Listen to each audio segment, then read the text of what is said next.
Everyone welcome back to my channel. কেমন আছেন সবাই? আশা করছি যে যেখান থেকে আমার ভিডিওটি দেখছেন সবাই অনেক ভালো আছেন এবং সুস্থ আছেন। আজকে আমি আপনাদের সাথে শেয়ার করব বেলুন দিয়ে আমরা কিভাবে অনেক থালা বাসন একবারে মেজে ফেলতে পারি। অনেকে হয়তো ভাবছেন বেলুন দিয়ে আবার কিভাবে থালা বাসন মাজে। হ্যাঁ, এটাও সম্ভব। অনেক সময় দেখা যায় আমাদের হাত কেটে গেলে আমরা কিন্তু থালা বাসন মাজতে পারি না, কিংবা অনেক কাজ কিন্তু আমাদের বেঁধে থাকে এই একটা মাত্র হাত কেটে যাওয়ার জন্য।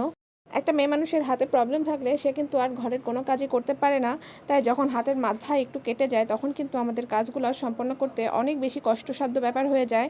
এমনকি থালা বাসন ধুতে গেলে যে ভিম বা সাবানটা ধরতে হয় সেটাও কিন্তু ধরা যায় না। তো আজকে আমি আপনাদের সাথে এমন একটা পদ্ধতি শেখাই দেবো যাতে আপনাদের হাত কেটে গেলেও কোনো কাজ থেমে না থাকে। সংসারের প্রত্যেকটা কাজ আপনি নিজে হাতে সম্পন্ন করে সবাইকে তাক লাগিয়ে দিতে পারেন। তো তার জন্য আমাদের যেটা লাগবে, নিয়েছি আমি এখানে বেলুন। বাচ্চারা যে বেলুন নিয়ে খেলাধুলা করে সেই বেলুনের আমি এখানে একটা বেলুন নিয়ে নিলাম। এবার এটাকে একটু টেনে টুনে লম্বা করে নিচ্ছি। এইবার আমার যেই আঙুলটা কেটে যাবে সেই আঙুলটা এই বেলুনের মধ্যে পরিয়ে দিতে হবে। আমার হাতটা কিন্তু অনেকটা ঢেকে গেল। যেই কাটা স্থানটা আপনাদের থাকবে সেই কাটা স্থানেই কিন্তু এই বেলুনটা পরিয়ে দেবেন এবং তারপর আপনি বাড়ির সমস্ত কাজ কিন্তু করে নেবেন। দেখবেন কোনো রকমের কোনো ব্যথা বা যন্ত্রণা কিছুই কিন্তু হবে না।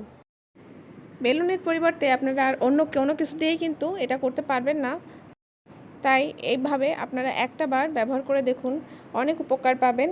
আপনার কাটা হাতে একদমই যন্ত্রণা করবে না কাজ করার সময় এবং পানির সংস্পর্শ থেকে কিন্তু অনেকটা দূরে থাকবে। তো এখন আমি আপনাদেরকে থালা বাসন মেজে দেখাবো। আমি আপনাদেরকে স্টিলের থালাগুলা মেজে দেখাচ্ছি। এখানে আমি ভিম বা সাবান বা লিকুইড কোনোটাই ব্যবহার করছি না। যেহেতু আমি ভিডিও করছি তাই এত ঝামেলার মধ্যে যাচ্ছি না। জাস্ট আমি পানি ব্যবহার করে এটা ধুয়ে দিচ্ছি। দেখুন, আমার সমস্ত হাত ভিজলেও কাটা আঙুলটা কিন্তু একদমই ভিজছে না। এটা কিন্তু একদম সুরক্ষিত আছে। আঙুলটায় যদি আপনার ব্যান্ডেজ করা থাকে কিংবা ওষুধ দেওয়া থাকে সেক্ষেত্রেও কিন্তু এটা একদমই ভিজবে না। এখন আমি আপনাদেরকে বেলুনটা খুলে দেখিয়ে দেব যে আমার হাতটা কতটা শুষ্ক আছে। এটা কিন্তু একদমই ভেজেনি, তাই আমার হাতে কোনো রকমের কোনো জ্বালা পোড়া যন্ত্রণা কিছুই কিন্তু হবে না।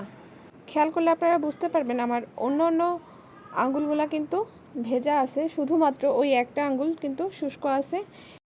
আশা করছি আপনারা সবাই বুঝতে পেরেছেন এবং পরবর্তীতে যদি আপনারা এরকম কোনো সমস্যার সম্মুখীন হন তাহলে অবশ্যই এই টিপসটা ফলো করতে কিন্তু একদম ভুলবেন না। ভিডিওটা ভালো লাগলে অবশ্যই একটি লাইক দিয়ে চ্যানেলটি ফলো করে দিবেন। এরকম আরও টিপস পেতে চ্যানেলটির পাশেই থাকবেন। সবাই ভালো থাকবেন, সুস্থ থাকবেন। ধন্যবাদ।